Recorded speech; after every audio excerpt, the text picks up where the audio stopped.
Assalamualaikum warahmatullahi wabarakatuh. Salam, Om Swastiastu, Namo Buddhaya, salam kebajikan, salam sejahtera bagi kita semua. Perkenalkan, nama saya Febri Nur Hidayat.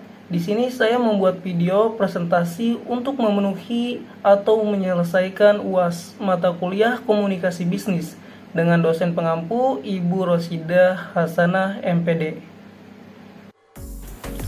Baik, materi yang saya akan bahas mengenai komunikasi lintas budaya.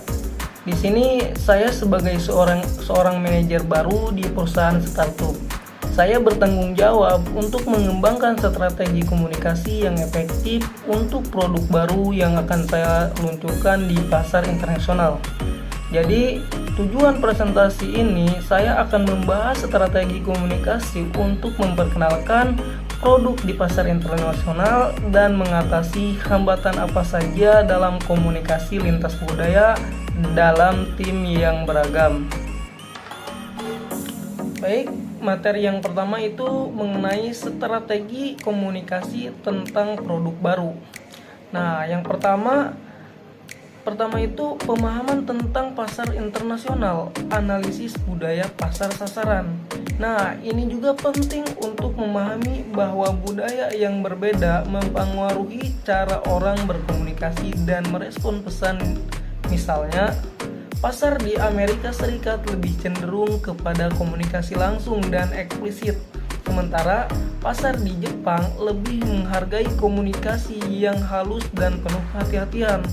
Nah, penyesuaian pesan sesuai dengan budaya inilah sangat pentingnya. Yang pertama itu misalnya di pasar Timur Tengah, iklan yang melibatkan keluarga dan kehormatan seringkali lebih diterima, sedangkan di pasar Eropa, aspek keberlanjutan dan inovasi produk mungkin lebih ditekankan.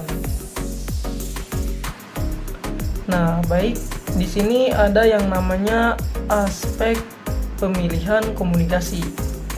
Nah, yang pertama itu media komunikasi. Pemilihan media yang tepat juga penting.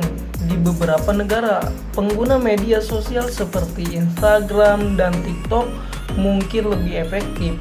Sementara di negara lain, email atau konferensi video bisa lebih disukai. Gaya komunikasi. Nah, ada yang namanya gaya komunikasi, misalnya dalam komunikasi dengan pasar Asia, komunikasi yang lebih formal dan menghormati hierarki mungkin lebih efektif. Sedangkan di pasar barat, komunikasi yang lebih santai dan langsung bisa lebih berhasil. Nah, contoh di sini ada yang namanya contoh praktis peluncuran produk di Asia dan Eropa. Nah, misalnya kita meluncurkan produk baru berbasis teknologi. Di Asia, kita mungkin menggunakan yang namanya influencer lokal untuk mempromosikan produk kita dengan menekankan pada aspek tradisi dan kemajuan teknologi yang berlandaskan nilai sosial di Eropa. Nah, kita bisa menekankan fitur keberlanjutan dan dampak positif terhadap lingkungan di Eropa. Baik, di sini kita membahas mengenai hambatan komunikasi lintas budaya dan cara mengatasinya. Nah, yang pertama itu hambatan komunikasi lintas budaya, perbedaan bahasa dan ungkapan. Mungkin kita ada kesalahpahaman karena penerjemahan yang buruk atau nuansa kata yang berbeda antar budaya. Nilai budaya yang berbeda. Sebagai contoh dalam budaya kolektiviti seperti Jepang atau Cina, keputusan seringkali diambil secara konsensus, sedangkan dalam budaya individualistik seperti Amerika, pengambilan keputusan lebih cepat dan lebih langsung. Nah, perbedaan cara berkomunikasi ini sangat berbeda.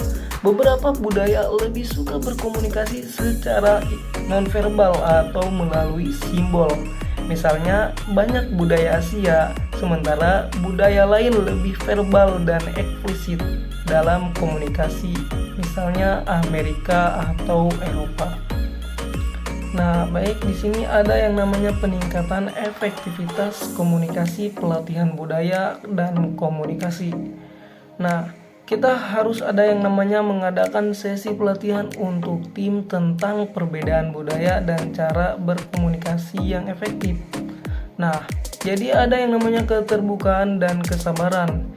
Nah, seorang manajer itu harus membuka ruang untuk diskusi dan feedback, serta menunjukkan kesabaran dalam proses berkomunikasi.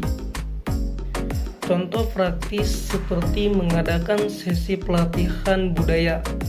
Nah, misalnya jika tim kita bekerja dengan orang-orang dari Jepang dan Amerika, kita bisa memberikan yang namanya pelatihan mengenai cara berkomunikasi yang tepat, seperti pentingnya menggunakan bahasa tubuh yang sopan dengan orang Jepang dan menghindari yang namanya komunikasi yang terlalu langsung di depan umum. Nah, baik, di sini kita bahas mengenai cara membangun hubungan yang lebih baik dengan tim. Nah, yang pertama itu pentingnya empati dan memahami perbedaan budaya dan menunjukkan rasa hormat terhadap perbedaan. Kita sebagai manajer perlu menunjukkan rasa hormat terhadap tradisi dan nilai yang dipegang oleh setiap anggota tim, serta membuka ruang bagi keragaman pendapat dan ide. Nah, kita harus memberikan ruang bagi setiap individu untuk berbicara dan menyampaikan pandangannya atau pendapatnya. Hal ini sangat penting untuk membangun hubungan yang saling percaya di antara anggota tim kita. Nah, jadi contohnya itu kita harus mengadakan pertemuan mingguan. Dalam pertemuan ini, anggota tim dapat berbagi pengalaman budaya mereka dengan bagaimana cara terbaik berkomunikasi dengan satu sama lain. Baik, di sini kita bisa simpulkan terkait perbedaan budaya. Jadi, untuk memperkenalkan produk baru ke pasar internasional, strategi komunikasi harus disesuaikan dengan budaya masing-masing. Jadi, dalam komunikasi lintas budaya ini penting untuk mengidentifikasi hambatan komunikasi dan mengimplementasikan strategi yang efektif untuk mengatasinya. Kita sebagai manajer juga perlu membangun hubungan yang baik dengan tim melalui pemahaman dan penghargaan terhadap keragaman budaya. Baik, mungkin itu saja yang bisa saya jelaskan terkait materi komunikasi lintas budaya. Kurang lebihnya mohon maaf. Wabillahi taufiq wal hidayah. Wassalamualaikum warahmatullahi wabarakatuh.